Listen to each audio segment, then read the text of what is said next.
Taste the Daily.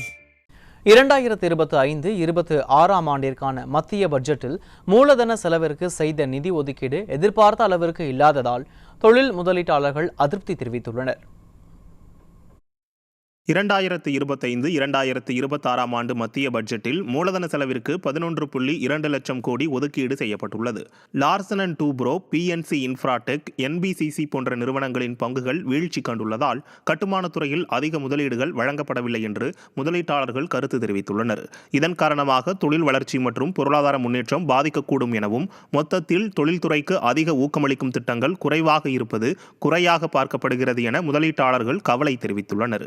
மேலும் ஏழைகள், பெண்கள், விவசாயிகள், இளைஞர்கள் ஆகியோருக்கான திட்டங்கள் முக்கியத்துவம் பெறும் என எதிர்பார்க்கப்பட்டது. 2024-2025 ஆண்டு பொருளாதார ஆண்டறிக்கையில் குறிப்பிட்ட வளர்ச்சியை எட்ட முதலீட்டு மூலதனத்தை ஊக்குவிக்கவும் உள்நாட்டு நுகர்வை அதிகரிக்கவும் தேவையுள்ளதாக குறிப்பிடப்பட்டது. ஆனால் 2025-2026 ஆண்டு பட்ஜெட்டில் மூலதன செலவினம் எதிர்பார்த்த அளவுக்கு அதிகரிக்காததால் முதலீட்டாளர்கள் கவலையடைந்துள்ளனர். உள்நாட்டு நுகர்வை ஊக்குவிக்க வரி தளர்வுகள் மற்றும் வேலைவாய்ப்பை அதிகரிக்கும் திட்டங்கள் தேவையாக உள்ளதாகவும், கட்டுமான மற்றும் உட்கட்டமைப்பு துறைகளுக்கு கூடுதல் ஊக்கம் அளிக்கப்படவில்லை என்பதால் பொருளாதார வளர்ச்சியின் வேகம் குறையலாம் எனவும் தெரிவிக்கப்பட்டுள்ளது. மொத்தத்தில் சமூக நலத்திட்டங்கள் அதிகம் உள்ள போதிலும் முதலீடு மற்றும் வளர்ச்சி சார்ந்த ஊக்கங்கள் குறைவாக உள்ளன என்பதே முதலீட்டாளர்களின் முக்கிய விமர்சனமாக உள்ளது.